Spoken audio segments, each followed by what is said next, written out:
வணக்கம் நண்பர்களே. இன்னைக்கு நம்ம என்ன பார்க்க போகிறோன்னா, ஒரு 30 ஃபீட்டுக்கு 20 ஃபீட் ஒரு ப்ளாட்டு, ஒரு 600 ஸ்கொயர் ஃபீட்டுக்கு ஒரு 3 பெட்ரூம் அக்காமடேட் பண்ணுற மாதிரி ஒரு சேலஞ்சிங்கான ஒரு பிளானிங்கு. இருந்தாலுமே இந்த ரூம் சைஸ்லாம் கொஞ்சம் கன்ஜஸ்டடாகவும் கொஞ்சம் கம்மியான மெஷர்மெண்ட்லேயும் தான் இருக்குது. ஸோ வாங்க இப்போது வீடியோக்குள்ளே போகலாம். ஸோ நம்ம என்ட்ரு ஆன உடனே உங்களுக்கு வந்து ஒரு ஃபாயர் என்ட்ரி ஒன்று வருது. ரொம்ப சின்ன ஏரியா, ஒரு 3 ஃபீட்டுக்கு 9 ஃபீட் 2 இன்ச்சுக்கு ஒரு ஃபாயர் ஏரியா. அப்படியே நீங்கள் ரைட்டில் பார்த்தீங்கன்னா உங்களுக்கு ஸ்டெப்ஸ் ஏறதுக்கு ஒரு எல் ஷேப்பில் ஒரு ஸ்டேர்கேஸ் ஒன்று கொடுத்துருக்கேன். ஸோ இந்த எல் ஷேப்பில் வந்து நீங்கள் ஸ்டேர்கேஸ் ஏறும்போது 2வது ஃப்ளைட், அதாவது ஒரு ஸ்டெப்பு ஏறிடுறீங்க, அப்புறம் லெஃப்ட்டு திரும்பும்போது அதுக்கு பாட்டமில் உங்களுக்கு ரூம் ஒன்று இருக்கும்.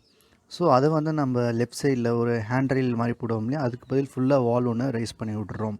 ஸோ ரைஸ் பண்ணி விடுறோம்னா உங்களுக்கு கீழே இருக்க ரூமும் உங்களுக்கு விசிபிலிட்டி இருக்காது, ஒரு கம்ப்ளீட் ரூம் ஷேப்லேயே இருக்கும்.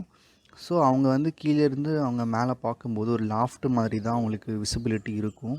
ஸோ எந்த ஒரு இதுவுமே இல்லை. ஸோ நம்ம ஃபாயிலேருந்து டைரெக்டாக வந்தோன்னா ஒரு ஹாலு, ஒரு 10 அடிக்கு 10 ஃபீட்டுக்கு 9 ஃபீட் 3 இன்ச்சுக்கு ஒரு ஹால் இருக்குது.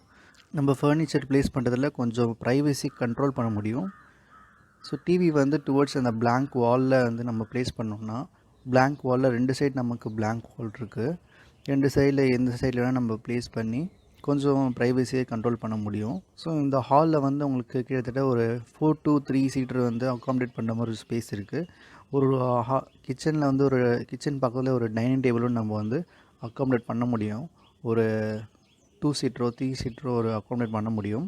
ஸோ அப்படியே காமன் டாய்லெட்டுக்குள்ளே வந்தீங்கன்னா ஒரு ஃபுல் ஸ்பேஸே உங்களுக்கு வந்து ஒரு 9 ஃபீட் கிட்டே இருக்குது. ஸோ 9 ஃபீட்டை வந்து நம்ம 2ஆக டிவைட் பண்ணிடுறோம். வாஷ் பேசின் ஒன்று தனியாக டிவைட் பண்ணிடுறோம். அந்த நீங்கள் உள்ளே போனால் மட்டும்தான் உங்களுக்கு அந்த டபிள்யூசி அண்ட் பாத் ஏரியாலாம் உங்களுக்கு ஆக்சஸ் பண்ண முடியும். ஸோ இந்த வாஷ் பேசின் ஏரியா பார்த்திங்கன்னா ஒரு 2 அடிக்கு நம்ம வந்து கேப் விட்டுறோம். ஸோ அங்கே வந்து நம்ம ஒரு வாஷ் பேசின் ப்ளேஸ் பண்ணிடுறோம். ஸோ அப்படியே உள்ளே வந்தோன்னா ஃபஸ்ட்டு என்ட்ரானோடனே உங்களுக்கு வந்து ஒரு டாய்லெட் ஒரு ஏரியா ஒன்று வருது. அப்புறம் அதுக்கு உள்ளே போனால் உங்களுக்கு ஒரு பாத் ஏரியா வரும், குளிக்கிறதுக்கு ஏரியா வரும்.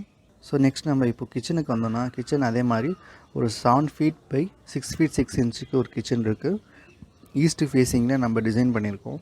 இது வந்து ஒரு எல் ஷேப்பில் டிசைன் பண்ணிக்கலாம் இந்த கிச்சனை. அதனால் அப்படியே ஒரு பெட்ரூமுக்கு போனோன்னா, பெட்ரூம் 1ல் பார்த்தீங்கன்னா 9 ஃபீட்டுக்கு 9 ஃபீட் 6 இன்ச்சுக்கு ஒரு பெட்ரூம் இருக்குது. ஸோ அப்படியே சவுத் வெஸ்ட் கார்னரில் ஒரு வார்ட்ரோப் ஏரியா ஒன்று கொடுத்துருக்கோம். அது பக்கத்துலேயே உங்களுக்கு ஒரு டாய்லெட் வந்துடுது. இது 5 ஃபீட் 6 இன்ச்சுக்கு 4 ஃபீட்டு டாய்லெட் இருக்குது.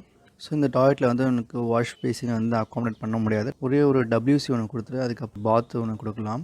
ஸோ நீங்கள் அப்படியே வெளியே வந்தீங்கன்னா பெட்ரூம் 2ல் 9 ஃபீட் 2 இன்ச்சுக்கு 8 ஃபீட் இருக்குது. ஸோ இந்த பெட்ரூம் கொஞ்சம் மீடியம் சைஸ் தான், லோவர் மீடியம் சைஸ் தான் இந்த பெட்ரூமும். இதில் வந்து நம்ம வார்ட்ரோப்லாம் பெருசாக அக்காமடேட் பண்ண முடியாது. ஒரு சைட் டேபிள் பக்கத்தில் ஒரு ஃபுல் ஹைட்டு வார்ட்ரோப் மாதிரி ஒன்று பொசிஷன் பண்ணலாம். அதுக்கு மீறி நம்ம எதுவும் பண்ண முடியாது. டிவியும் வந்து டிவி யூனிட்லாம் நம்ம எதுவுமே ஆட் பண்ண முடியாது. டேரெக்டாக வந்து வாலில் நம்ம ஹேங் பண்ணுற மாதிரி தான் இருக்கும். ஸோ இந்த பிளானில் உங்களுக்கு வேறு ஏதாவது டவுட் இருந்துச்சுன்னா கண்டிப்பாக கமெண்ட் பாக்ஸில் கமெண்ட் பண்ணுங்கள். தேங்க்யூ ஸோ மச் ஃபார் வாட்சிங். Please subscribe for our channel. Thank you.